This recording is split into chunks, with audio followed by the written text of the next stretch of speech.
Herkese merhabalar. Kanalıma hoş geldiniz. Bugün sizlere en çok sipariş aldığım börek tarifimle geldim. Yarısını ıspanaklı, yarısını patlıcanlı olarak hazırladım. Sizleri çok bekletmeden hemen tarife geçiyorum. Tarifim için ilk olarak yoğurma kabına 7 bardak un aldım. 1 çay kaşığı maya, 1 tatlı kaşığı tuz, 1 bardak ılık su ekledikten sonra çırpıcı yardımıyla güzelce karıştırıyorum. Bu aşamadan sonra suyu azar azar kontrollü bir şekilde ekleyerek hamurumu yoğurmaya başlıyorum. Hamuru ne kadar güzel yoğurursanız yaptığınız hamur işi tariflerinden o kadar memnun kalırsınız. Bu tarif için toplamda 2,5 bardaktan biraz daha fazla su kullandım. Unun markasına ve kalitesine göre alacağı su miktarı değişebilir. Lütfen kontrollü ekleyin. Hamurumuzun yumuşak fakat ele yapışmayan kıvamda bir hamur olması gerekiyor. Hamuru tezgaha aldım. Tezgaha aldıktan sonra 4-5 dakika kadar hamur özlü bir hal alıncaya kadar hamuru yoğurmaya devam ediyorum.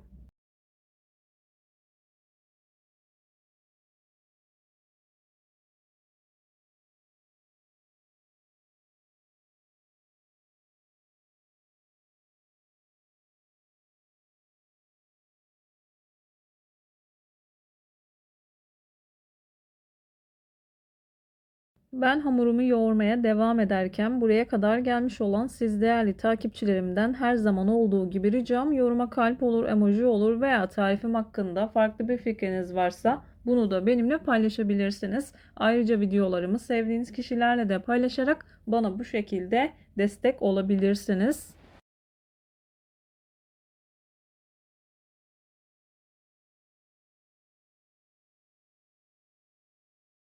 Hamuru yeteri kadar yoğurdum. Streçin içerisine alıp sarıyorum.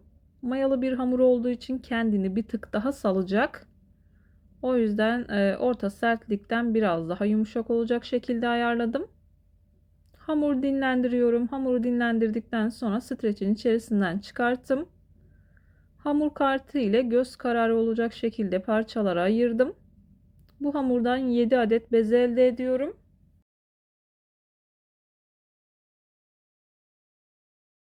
Bezelerin büyüklüğünü, küçüklüğünü kullandığınız masaya göre ayarlayabilirsiniz.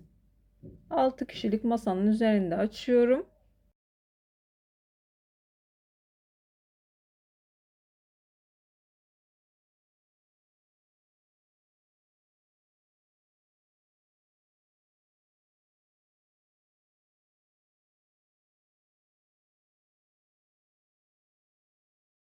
Bezeleri hazırladıktan sonra bir 10 dakika kadar dinlendirdikten sonra açma işlemine başlayabilirsiniz.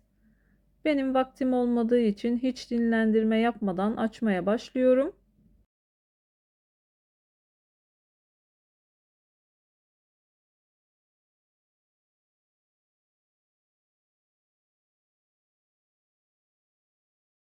İlk etapta unu bol bol kullanıyorum. Açtıktan sonra fazla ununu sirkeliyorum.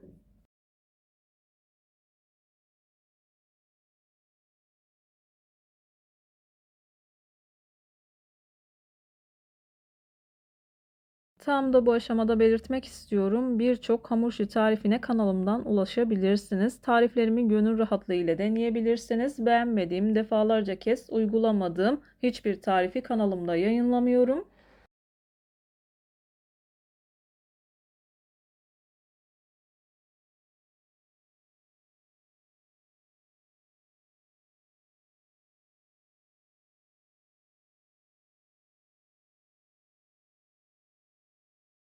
Bezeleri açtıktan sonra uygun bir servis tabağına yağı sürerek başlıyorum. Fırça yardımıyla iyice sıvı yağ sürdüm. Hamurları tek tek bol bol yağlıyorum. Bu hamur için ben bir bardak kadar sıvı yağ kullandım. Kullandığım bardak ölçüsü 250 milimlik bardak ölçüsüdür.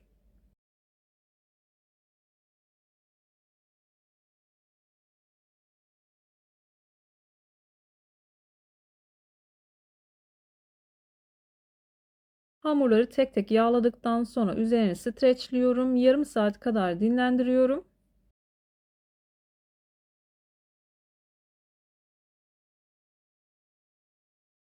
Video sırayla olsun diye içinin hazırlama kısmını bu aşamaya ekledim. Dilerseniz en baştan içini yapabilirsiniz. Bu şekilde yapmanız biraz mantıksız oluyor.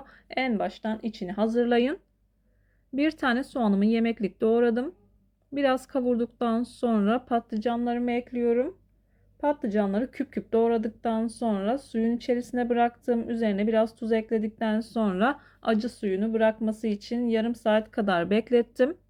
İyice sıktıktan sonra soğanı kavurduktan sonra kavuruyorum. Videonun çok fazla uzun olmaması için bazı kısımlarını kestim. Bir tatlı kaşığı kadar salça ekliyorum. Biber ve domates karışıktır. Salçanın kokusu çıkıncaya kadar kavuruyorum. Tam da bu aşamada belirtmek istiyorum. 2 adet patlıcan kullandım. Ben bu içte yarısını hazırlayacağım için eğer tamamını patlıcanlı yapacaksanız 1 kilo kadar patlıcan kullanın. Hepsini patlıcanlı yapacak şekilde videonun altındaki açıklama kısmına malzeme listesini mutlaka ekleyeceğim. Oradan bakabilirsiniz. Tuz, pul biber ve karabiber ekliyorum. Kendi damak tadınıza göre ayarlayabilirsiniz.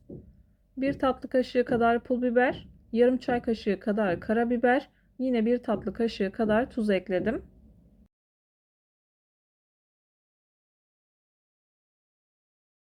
İyice karıştırdıktan sonra soğuması için kenara alıyorum. İnanılmaz lezzetli bir iç oluyor. Gerçekten çok beğeniliyor.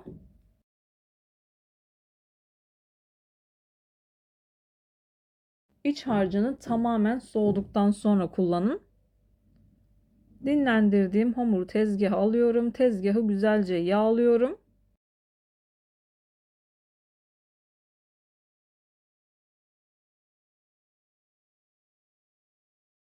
Tezgahın da hamurun da yağlı olmasına dikkat edin. Ara ara hamurun yüzeyini yağlayabilirsiniz. Dilerseniz tereyağı da sürebilirsiniz. Ayrıca isterseniz bu böreği yarısı tereyağı yarısı sıvı yağ karıştırıp o şekilde de yapabilirsiniz.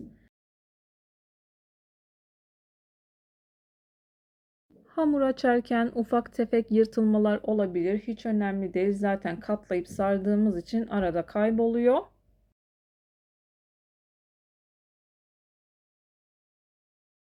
Kenarlarından yavaş yavaş çekiştirerek büyütüyorum.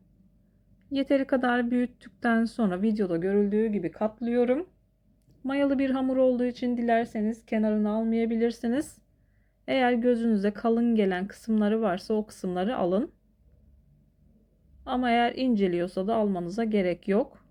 Uç kısımlarını bir rulet yardımı ile kestim.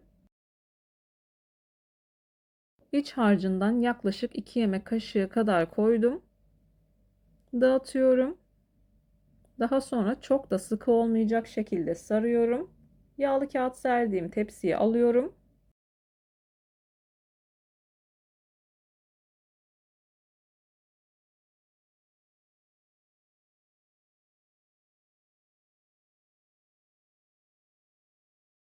Böreklerin hepsini aynı şekilde hazırlıyorum.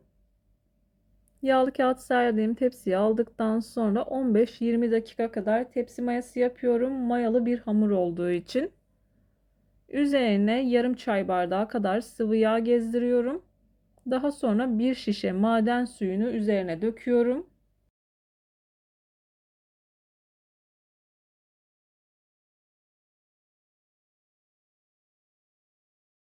Dilerseniz üzerine çörek otu ve susam serpebilirsiniz. Sade olarak çok daha güzel oluyor. Önceden ısıtılmış 170-180 derecelik fırında altı üstü güzelce kızarıncaya kadar böreklerimi pişirdim. Böreklerim fırından çıktı. Çıtır çıtır çok lezzetli bir börek oldu. Bana güvenerek tarifi deneyebilirsiniz. Tarifi denedikten sonra o değerli yorumlarınızı mutlaka bekliyorum.